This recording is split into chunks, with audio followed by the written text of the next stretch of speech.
Hi everyone, it's Rihanna from A Frugal Life, and today we're going to be talking about what you should stock up on in an emergency. So this can be an emergency like COVID-19, it can be a power outage, an earthquake, or a hurricane. It can be any type of emergency, including a job layoff.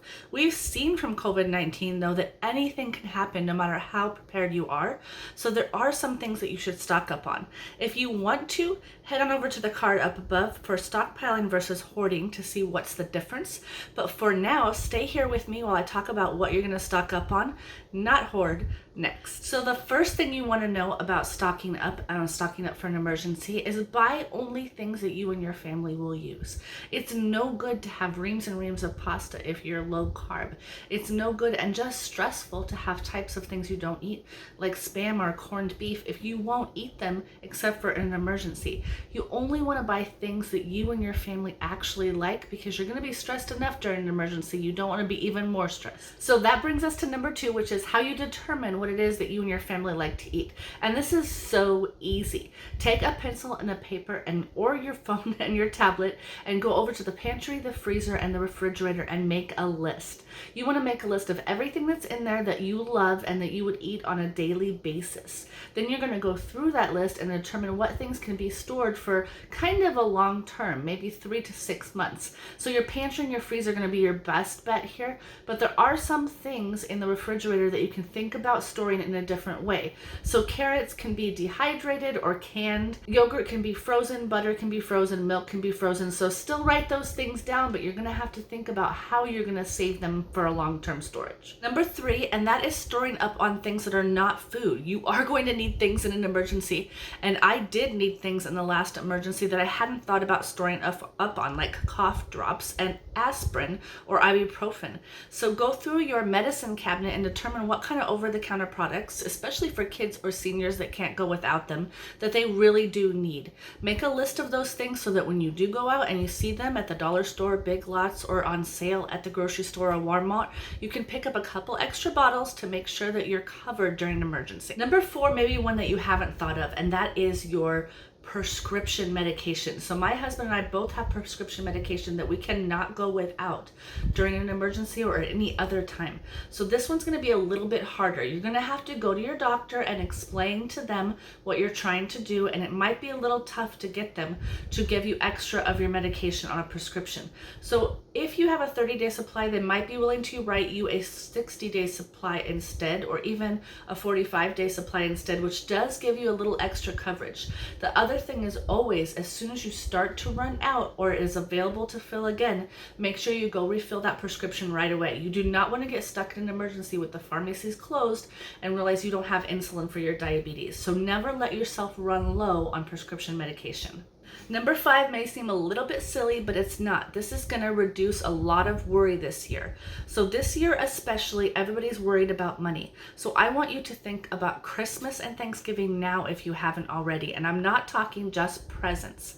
So get that present list filled as soon as possible. Make sure that you have your wrapping paper and stocking stuffers, and then start stocking up on things that you can use to make a Christmas dinner if something terrible happens and you're either out of work, sick, or quarantined at home, or if a natural disaster happens. There should be things in your pantry, in your emergency kit, you can use for special occasions. So things like stovetop stuffing, canned ham, things that last a long time and can be frozen.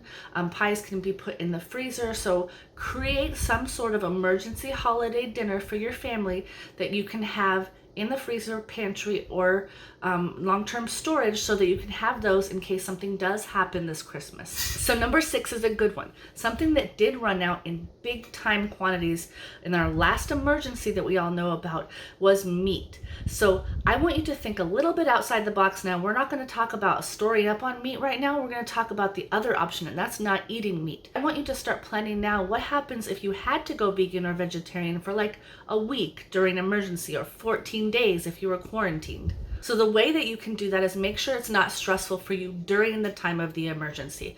I want you to go through and make a list of all sorts of vegetarian meals, meatless meals that you could have that you would actually like to have with your family, and then practice eating them. Have a meatless Monday, or have a meatless Friday, or have a meatless lunch day, and practice eating those meals and decide which meals you love the most. So it could be potato soup or a vegetarian casserole or cheese lasagna. Anything that you can use out of pantry items is great, because those are the things that you'll have during storage. Make a list of those, put them in your recipe binder, try them out, decide which ones you don't like.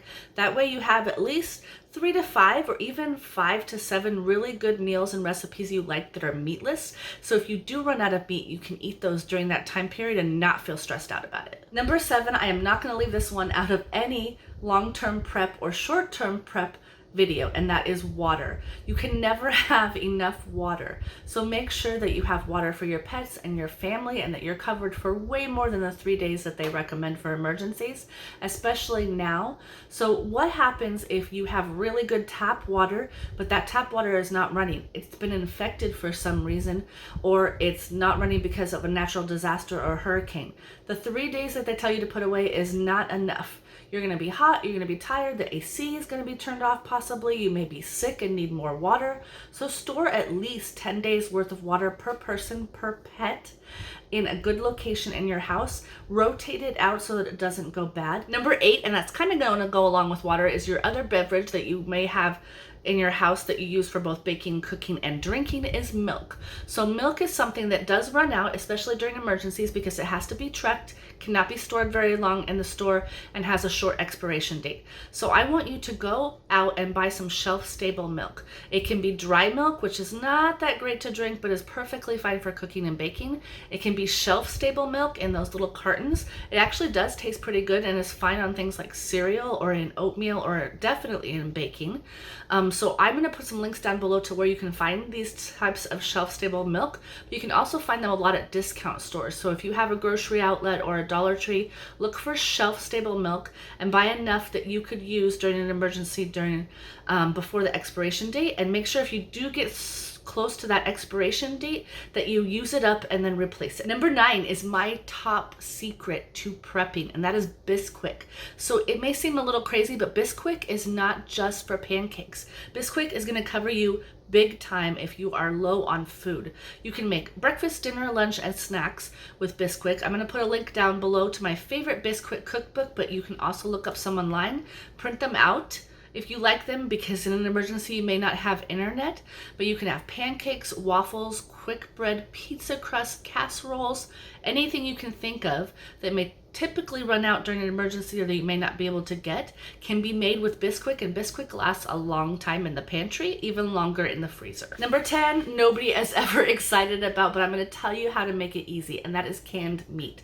So if you run out of your emergency stores in the freezer and you don't have any more in the fridge or dried in the pantry, the canned meat option is something you can use. And I wanted you to do the same thing you're doing with your meatless meals, and that is try them out.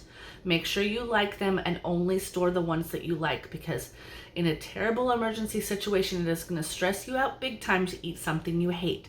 So canned tuna, canned chicken, other types of canned meat like canned shrimp or anchovies. Some of these are great in pizzas and casseroles and soups. You can also try potted meat, which is awesome on crackers or in a potted meat sandwich. The last one I want to talk about is Spam. So Spam is an iffy one. You either love it or hate it. They have different flavors of Spam now, so I recommend trying it out. And everybody in the family doesn't have to like it. If just your kids like it, you can still store some to make some great lunches for the kids during an emergency situation. Number 7 is something nobody ever thinks about storing, but you can store it, and that's eggs. So I have chickens, and which means that sometimes we have way more eggs than we can possibly use. You can buy eggs when they're on sale, when they're on clearance at the grocery store, or when they have huge sales on them during holidays. You can stock up on eggs. Buy more than you can use while they're still fresh, because I'm going to tell you how to store them. The first thing you can do is you can crack them. You can mix them up, put them in a baggie, and freeze them. Now you have stored scrambled eggs. All you have to do is let them thaw on a counter overnight and go ahead and scramble them up or put them in baking. I like to also crack them, put them 1 per egg in an ice tray, pop them out, and store them in a baggie. Now you have portioned out eggs that you can just thaw out and use. And I guarantee you, when you thaw them out, they have the same consistency. You're not going to be able to do fried eggs, but you can definitely cook or bake, make chicken fried rice with them, make egg drop soup. You can do all sorts of things, freezing them, and they last a good long time. The other option is powdered eggs. Another link for you, I'm going to put it down below. Powdered eggs is good to have at least a little bit on hand in case the freezer goes bad and the eggs go bad.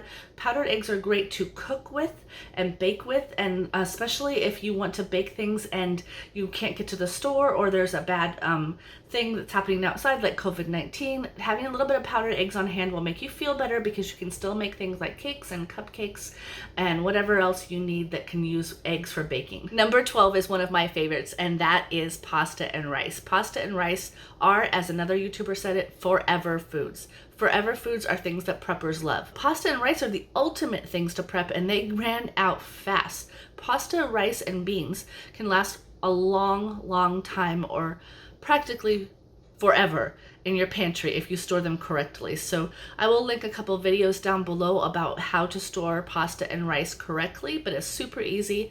You can store it in a closet, in a bucket with some moisture reducers in it. You can store it all sorts of different ways. Just make sure you freeze it before you store it away to kill any like bugs or things that may be in it, because that does happen at the grocery store. But pasta and rice are forever foods. If you're not low carb, you like them, they are great things to have on hand, and they will stretch your pantry items immensely to make your prepper food go longer. If you like this video, I'm going to put the video up above that I definitely think you should watch after this, and that is stockpiling versus hoarding. Wait just 1 second, because another couple videos are going to pop up that you're going to like too. I'm going to put my playlist next in the end card that you're going to have to watch on frugal living and free and cheap items. So I will talk to you later. Hit subscribe and have a great day.